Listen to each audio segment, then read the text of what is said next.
राधे राधे, जय श्री कृष्णा। माघ मास प्रातःकाल बेला में आप सभी का स्वागत है। आज मैं माघ मास का अध्याय 10 सुनाने वाली हूँ। माघ मास में प्रतिदिन प्रातःकालीन स्नान, दान, जप, तप और कथाएं श्रवण विशेष महत्व रखती हैं। इसलिए हम और आप सुन रहे हैं माघ मास की पौराणिक कथाएं।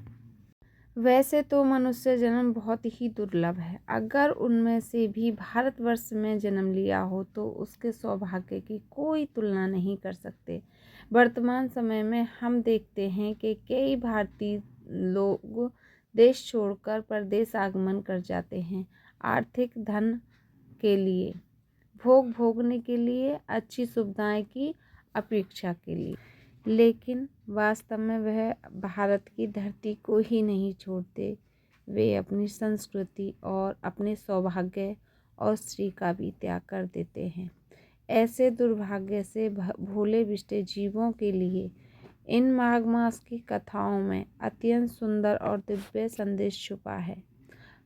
हम इसे सुन रहे हैं कि भारत की भूमि में जन्म लेना कितना पुण्यदायक और मोक्ष प्रदायक है। तो हमने पिछले अध्याय में सुना था अपने कर्मों के अनुसार फल भोगना। तो आइए मैं 10वां अध्याय स्टार्ट करती हूँ। आइए सुनते हैं, ध्यान पूर्वक सुने। बोलो विष्णु भगवान की जय। यमदूत कहने लगे कि हे वैश्य, एक बार भी गंगा जी में स्नान करने से मनुष्य सब पापों से छूटकर अत्यंत शुद्ध हो जाता है। जो मनुष्य गंगा जी को दूसरे तीर्थों के समान समझता है वह अवश्य नरक में जाता है। भगवान के चरणों से उत्पन्न हुई गंगा जी के पवित्र जल को श्री शिव जी ने अपने मस्तक पर धारण करते वह ब्राह्मण जो संदेश रहित प्रकृति से अलग और निर्गुण हैं, ब्राह्मण कुंड में उनकी समता किसी को हो सकती है। गंगा जी का नाम हजारों योजन दूर से ही लेने वाला नरक में नहीं जाता। इसीलिए मनुष्य को अवश्य में गंगा जी में स्नान करना चाहिए। हे वैश्य, जो ब्राह्मण दान लेने का अधिकारी होकर भी दान नहीं देता वह आकाश के नक्षत्रों में चंद्रमा के समान है और जो कीचड़ से गौ को निकालता है, जो रोगी की रक्षा करता है या जो गौशाला में मरता है वह आकाश में तारा होता है। प्राणायाम करने वाला मनुष्य सदैव उत्तम गति को प्राप्त होते हैं। प्रातः के समय स्नान के पश्चात जो 16 प्राणायाम करते हैं वह घोर पापों से बच जाते हैं। जो पराई स्त्रियों को माता समान मानते हैं वह यम की यातना को नहीं। जो मनुष्य से भी कभी पर स्त्री का चिंतन नहीं करता वह दोनों लोगों को अपने अधीन करता है। जो पराये धन को मिट्टी के समान समझता है वह स्वर्ग में जाता है।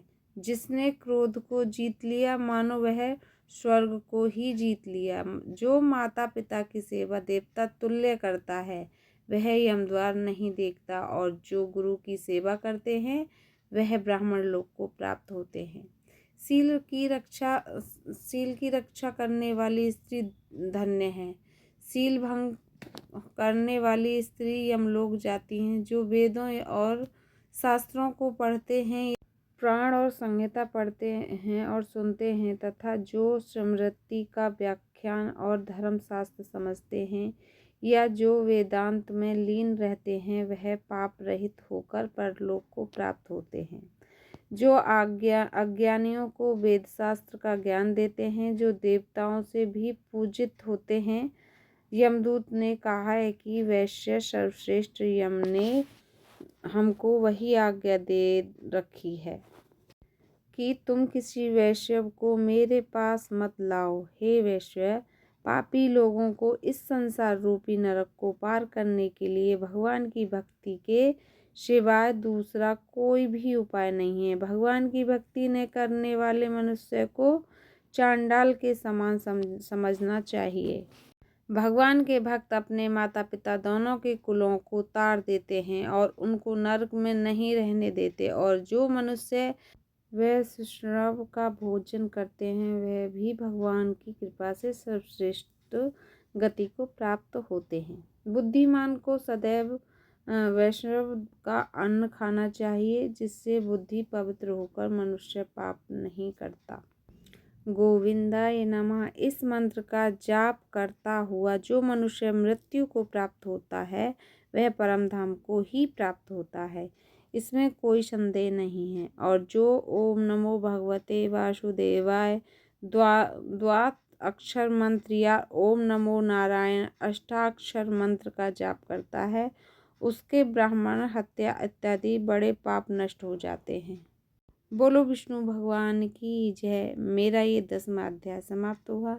जिसको भी मेरी कथाएं अच्छी लग रही हैं प्लीज़ मुझको लाइक कमेंट सब्सक्राइब करें, और थोड़ी सी भी यूज़फुल हो मेरी कथाएं तो शेयर करें।